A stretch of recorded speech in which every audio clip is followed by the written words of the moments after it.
je suis là, je crois que c'est une obligation pour moi d'être présent ici aujourd'hui et de vous parler un peu de ce projet qui est la construction du campus universitaire, du campus de l'université publique, déjà dénommée UBAS, Université publique du Bas-Artibonite à Saint-Marc.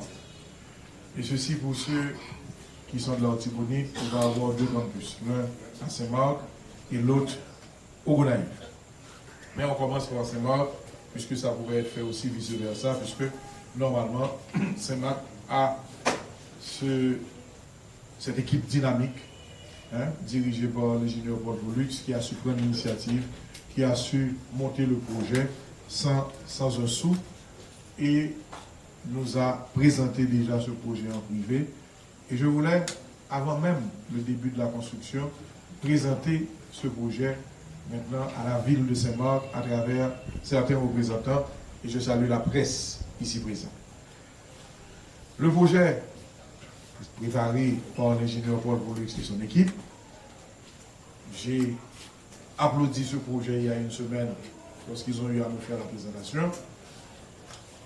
Je crois que, avant de commencer, je demanderai justement au public d'applaudir l'équipe de l'ingénieur Paul Pollux.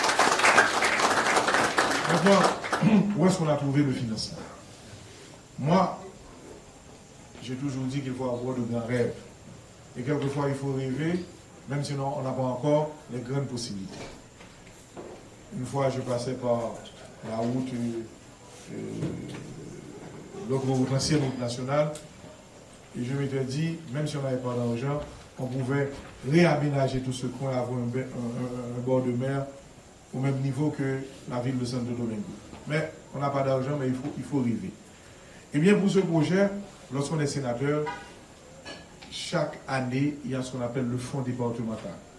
Le fonds départemental, c'est un fonds qui est mis à la disposition du sénateur pour justement recommander certains projets.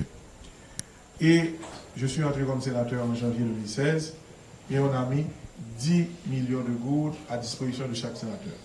Moi, je me suis dit, écoutez, je pourrais acheter des transformateurs, faire un petit pont par-ci, un petit pont par-là. Je me suis dit, je vais consacrer ces 10 millions pour le premier fonds de la construction des deux campus universitaires. Et j'ai partagé ces 10 millions en deux, 5 millions pour Saint-Marc et 5 millions pour Gonaïves. C'était le premier fonds. En 2017-2018, on a eu à augmenter le fonds. Et le fonds a atteint le total de 25 millions de gouttes par sénateur.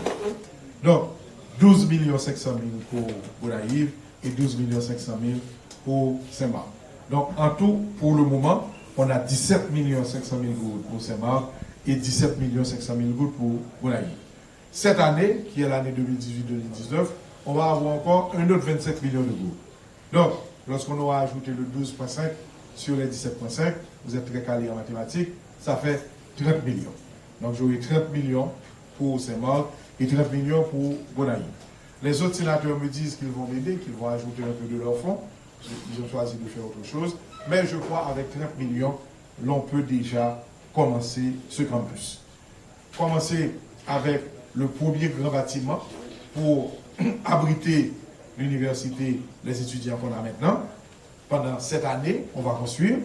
Et à partir de l'année prochaine, on pourra continuer avec la construction, puisque on paie le local actuellement par année, on pourra prendre cet argent et continuer avec le fonds, justement, accordé au sénateur de la Tortue, puisqu'il nous reste encore 3 ans.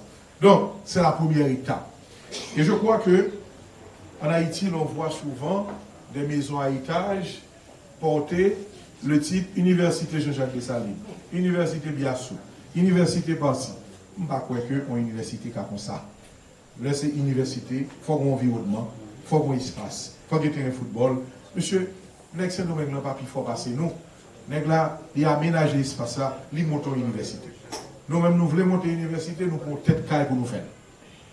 Donc aujourd'hui, on a 5 carreaux. Et à travers ces 5 carreaux, il y a un terrain de foot à côté, terrain football ça, il pourra servir pour terrain universitaire. Et puis, l'a servi tout pour terrain, gros match, division, pas de problème. Mais à côté, nous allons aménager l'espace là pour nous dire premier local là. Et là, nous premier local là, étudier au traversé, côté terrain football, terrain basket, terrain volleyball, nous allons continuer à aménager. Et dans 10 ans, nous avons une bonne université, même gens qui ont UTSA Santiago, même gens qui ont comme université Santo Domingo, c'est comme ça que j'ai commencé. Donc, moi-même, je pense que rêve comme Nègre la Tibonite, puisque moi-même, je dis déjà, comme Nègre Rabouto, qui fait, qui lève nos quartiers populaires, qui, si ce n'est pas l'école, je dis peut-être c'est dans la rue d'abriter. Donc, moi, je crois que le ça n'a pas de université la Tibonite, c'est pas au prince qui est obligé à la faculté de droit, mais je dis, un gros local universitaire, côté il y a plusieurs facultés à permettre que tout le monde ait la caillou, tout le monde étudie la caillou, et l'autre baillot n'a gardé après. Donc voilà en gros cette idée, ce projet, qui a été soutenu par l'équipe du maire, soutenu par la coordination de Haïti en Action, soutenu par plusieurs notables que l'on va vous présenter aujourd'hui, puisque on va nous vraiment commencer question. Moi, je voulais que nous au courant de ce qu'a fait dans la ville là, parce que l'université c'est pour nous la pied. Et université, ça veut dire que il y a plusieurs parties là-dedans. Il y a une partie côté où on va l'apprendre nous, mais il y a une partie recherche là-tout. Il y a une partie liaison avec l'autre université. Et il y a une partie côté justement, à côté université, parce que c'est 10 KO nous avons là. Donc l'autre 5 KO côté où on va le faire, en gros, l'école professionnelle, les mêmes qu'a financé par l'État. Donc, comme sénateur, je crois qu'il était extrêmement important de lancer ces projets. Il en revient peut-être à l'État de continuer et dans 10 ans d'avoir cette grande université qui doit être comparable à toutes les universités de la Caraïbe et même celles des États-Unis. Et je dois vous dire, comme je le fais actuellement au Gonaïve, je dispense des cours de droit international public et de droit des affaires. Eh bien, je crois que même avant la fin de mon mandat, j'aurai justement à dispenser des cours de façon gratuite, bénévole, puisque j'ai eu à bénéficier beaucoup de ce pays. Et si après, justement, comme je n'irai pas pour les élections sénatoriales, je continuerai, à moins que nous en démarrons de notre côté pour nous. Allez, merci.